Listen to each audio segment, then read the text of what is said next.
sir.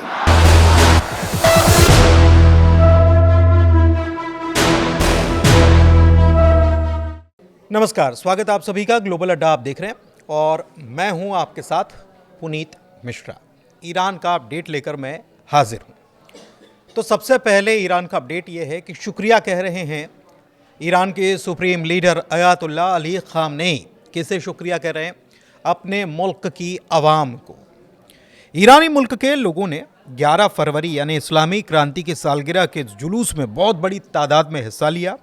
ये शानदार था, अद्भुत प्रदर्शन था और ये दिखाता है कि ईरान की कौम कितनी मजबूत, एकजुट और जागरूक है। दुश्मन चाहे जितनी कोशिश कर ले, वे हमारे मुल्क और हमारी क्रांति को नुकसान नहीं पहुंचा सकते। अल्लाह ने इस मुल्क और इस कौम को बड़ा इनाम दिया है। ईरान की जनता ने एक बार फिर साबित कर दिया कि वो दुश्मनों के सामने कभी झुकने वाली नहीं है। ये उन्होंने जो पोस्ट किया है, ये इसलिए किया है क्योंकि 11 फरवरी को ईरान के लोगों ने जो एकता दिखाई थी और जिस तरीके से बाल का पुतला जलाया था, वो बता रहा है कि ईरान की आवाम जो है मुल्क के लिए एक साथ कितनी खड़ी है। फिर चाहे वो प्रदर्शन बीते दिनों हुआ हो, जो कि प्रायोजित बताया जाता है कि अमेरिका की तरफ से प्रायोजित था, लेकिन इस बीच अपडेट क्या है? अपडेट यह है कि ईरान और अमेरिका के बीच जो टेंशन बनी हुई थी, अभी भी अपने पीक पर बनी हुई है। और कैसे बनी हुई है, क्या अपडेट्स हैं, वो मैं आपको बता रहा हूं। तो मुख्य रूप से परमाणु कार्यक्रम को लेकर बातचीत चल रही जो है, इसके बीच सैन्य तैयारियां और तेज हुई। कैसे हुई हैं वो मैं आपको बता देता हूं। लेटेस्ट अपडेट तो ट्रंप कह रहे हैं, Trump says the Iranian regime have 1 month to degenerate. मतलब कि ईरान का जो मौजूदा रिजीम है, वो रिजीम का इस्तेमाल जानबूझकर कर रहे हैं। तो ईरान का जो मौजूदा रिजीम है, उसके पास 1 महीने का वक्त बचा है और इस 1 महीने के वक्त में वो तय कर ले कि क्या है, क्या करना है।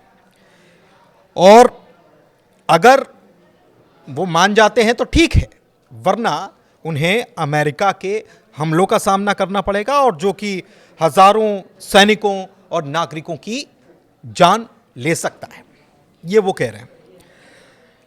और 1 महीने का वक्त दे रहे हैं। अब अगर देखा जाए तो ईरान के नज़रिए की बात कर लेते हैं, तो इसका मतलब यह है कि जॉइंट अटैक अमेरिका और इजराइल के बीच में जो है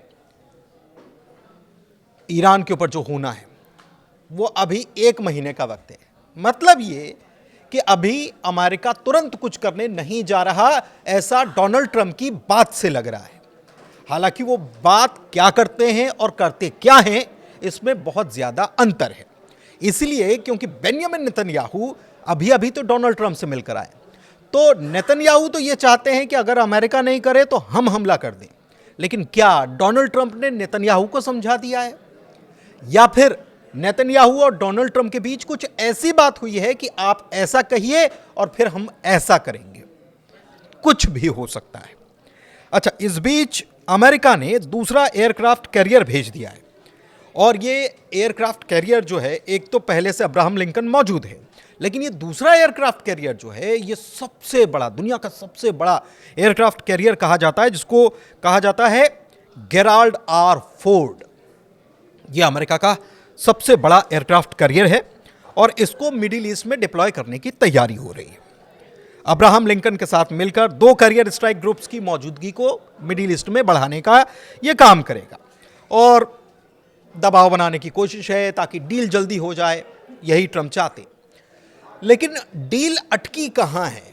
ईरान की तरफ से तो बहुत अच्छे मैसेज दिए जा रहे हैं, ग्रीन सिग्नल भी दे दिया गया है कि आइए परमाणु कार्यक्रम पर बातचीत कर लेते हैं।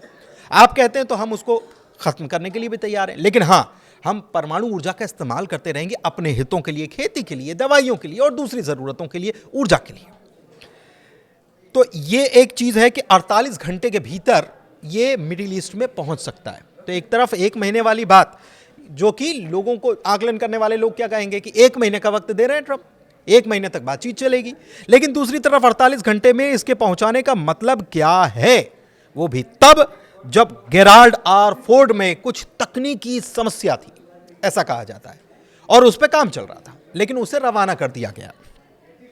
ट्रंप की धमकियां जारी हैं। ट्रंप कह रहे हैं कि अगर ईरान जल्द ही न्यूक्लियर डील नहीं करता तो ट्रॉमेटिक या गंभीर परिणाम उसे भुगतने पड़ सकते हैं और वेनेजुएला जैसे हालात हो जाएंगे।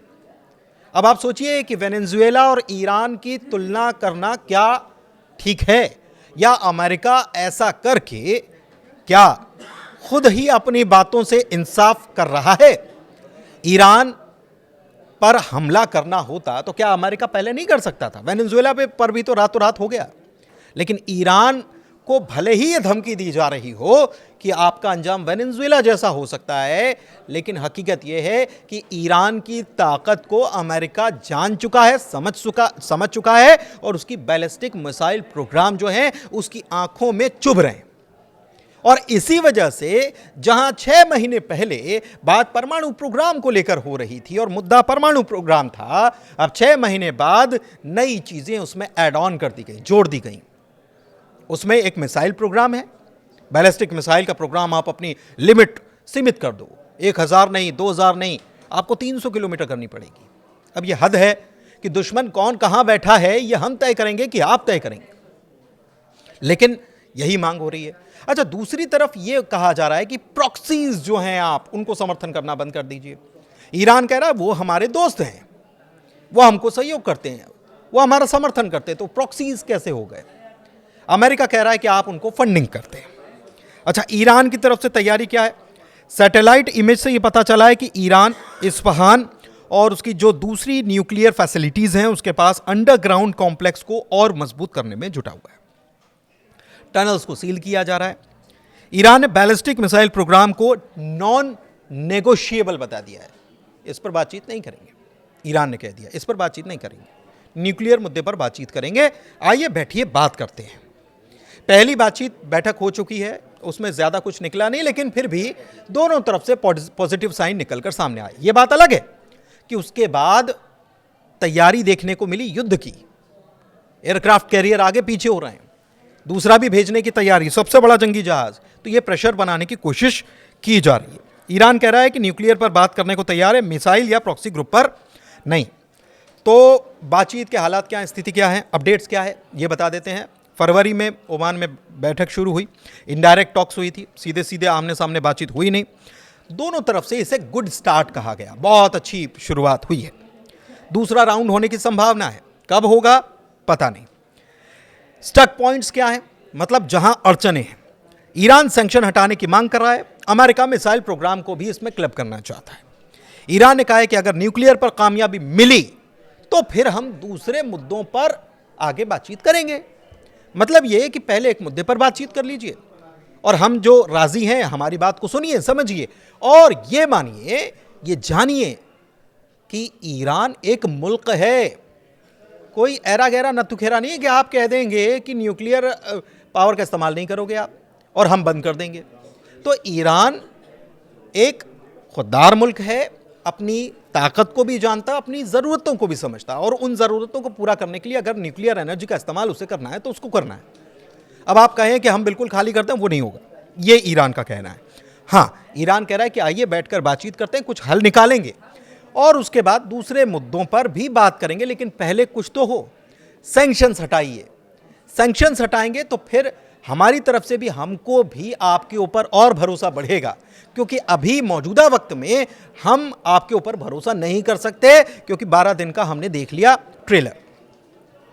अब टेंशन बढ़ी हुई है क्योंकि इजराइल के पीएम नेतन्याहू ने ट्रंप से मुलाकात की, ईरान पर सख्त रुख अपनाने की सलाह दी, ईरान ने अमेरिकी बेसिस पर अटैक की धमकी दी और अगला हमला हुआ तो रीजनल वॉर हो सकता है, ये ईरान ने कह दिया है। कुल मिलाकर डिप्लोमेसी चल रही है। सैन्य बिल्डअप की धमकियों से लग रहा है कि स्थिति नाजुक है। डील नहीं हुई तो ट्रंप जो हैं वो स्ट्राइक का ऑप्शन खुले तौर पर रख कर चल रहे हैं कि हम हमला कर देंगे। लेकिन एनालिसिस क्या कहता है, जानकार क्या समझते हैं और क्या कहते हैं, इस बात को समझिएगा, ये बात को अंडरलाइन कर लीजिए। फुल स्केल वॉर से ट्रंप हिचक रहे हैं और ये लंबा और महंगा साबित होगा। किसके लिए? अमेरिका के लिए। वैसे भी आप देखिए, दो स्ट्राइक ग्रुप्स को भेजना, एयरक्राफ्ट कैरियर्स को भेजना कोई मामूली बात नहीं है।